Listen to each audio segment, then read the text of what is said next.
कहीं दूर एक ऐसा बादशाह था जो बेहद जालिम था। उसके दिल में रहम नाम की कोई चीज न थी और वह मामूली गलतियों पर भी सख्त सजाएं देता था। रियाया उसके खौफ से कांपती थी।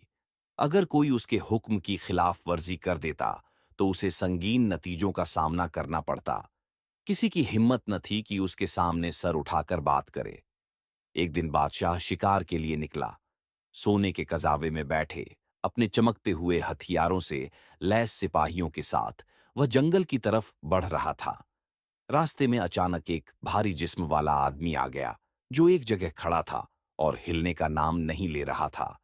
सिपाहियों ने जोर से आवाज लगाई, बादशाह सलामत का रास्ता छोड़ो।